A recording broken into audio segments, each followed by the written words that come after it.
For over 3.5 centuries, millions of people have stood in front of this canvas, and every single one of them has been tricked. When you first look at it, the scene feels completely obvious. It looks like a simple, candid snapshot of royal life in the 17th century. A young, beautiful princess stands in the center of a grand room, bathed in a soft, golden light. She is surrounded by her loyal maids of honor, her entertainers, and her favorite dog. It feels innocent. It feels like a moment of quiet, historical perfection. But it is not. Because what the artist painted here is not just a portrait, it's an illusion, a psychological trap so perfectly designed that it has baffled historians, philosophers, and artists for hundreds of years. And once you see what is actually happening in this room, you will never be able to look at this painting the same way again. The painting you are looking at is called Las Meninas. It was created in 1656 by the legendary Spanish master Diego Velázquez. At the time, Velázquez wasn't just a painter, he was the most trusted artist in the court of King Philip IV of Spain. Hello there. He served as the royal chamberlain, the curator of the king's art collection, and he lived, worked, and breathed alongside the most powerful family in the world.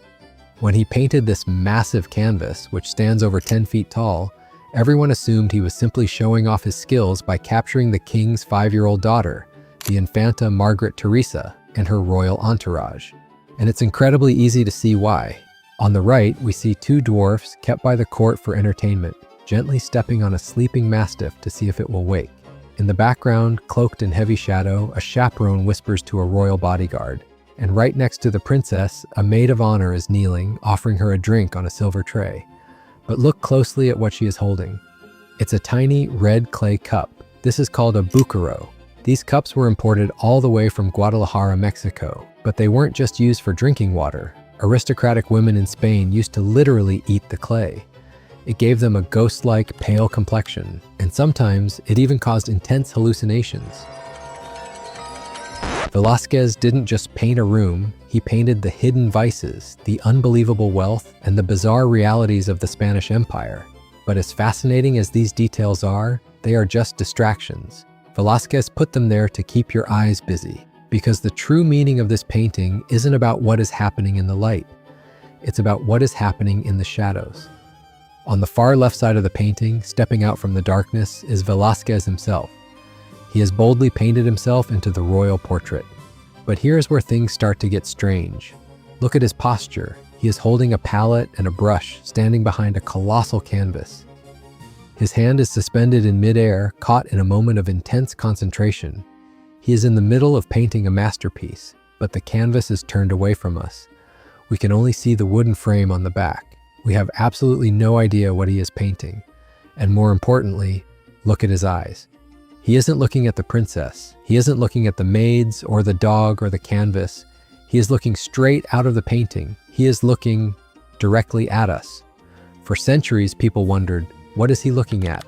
And what is the subject of his massive, hidden canvas? The answer is hiding in plain sight.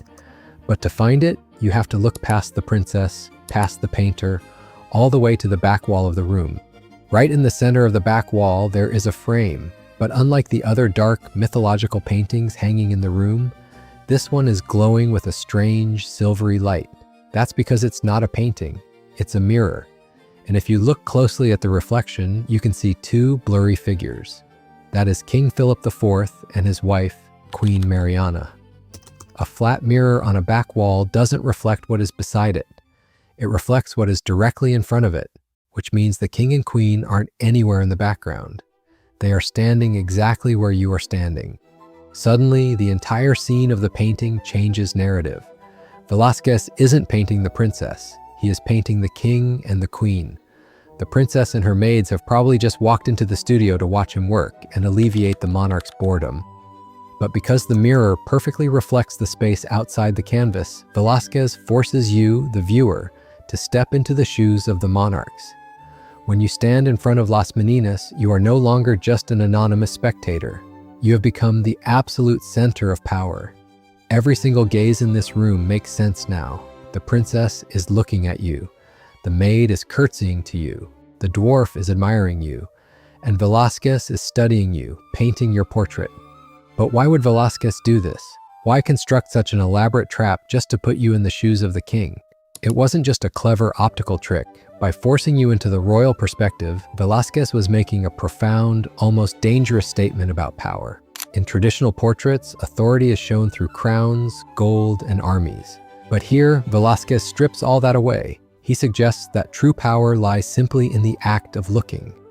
He grants anyone who stands before this canvas the supreme authority of the monarch, the divine ability to observe the world while remaining invisible yourself. Yet, there is a catch. While he gives you the power of the king, he simultaneously makes you totally vulnerable, because you are the one being studied. You are the one being captured by the artist's brush. Velázquez is silently asserting his own status over the monarchs. He is proving that while monarchs may rule the country, it is the artist who ultimately controls how reality is remembered. But Velázquez doesn't stop there. He leaves us with one final, unsettling mystery to completely shatter our perception. In the very back of the room, standing on a staircase in a brightly lit doorway, is the Queen's Chamberlain, Don José Nieto. Look at his feet. One foot is resting on a lower step, the other is planted on a higher one. His hand is resting on the curtain. Is he opening the door to come inside? Or is he holding the door open to leave? We will never know. He is frozen in a state of absolute geometric uncertainty. He is a ghost haunting the edge of the illusion. I wonder if Velázquez knew something we didn't. When the great French philosopher Michel Foucault looked at this painting, he realized that Las Meninas isn't just a picture of people. It is a brilliant, terrifying commentary on the nature of reality itself. Foucault saw that Velázquez created a world where the true subject of the painting, the sovereign, is essentially invisible. The center of power is nothing more than a blurry reflection. Velázquez intentionally designed this masterpiece to mislead us. He didn't just want to capture a beautiful scene, he wanted to capture the very act of perception. He wanted to remind us that whenever we are looking at the world is always inevitably looking back. And that's the final trick.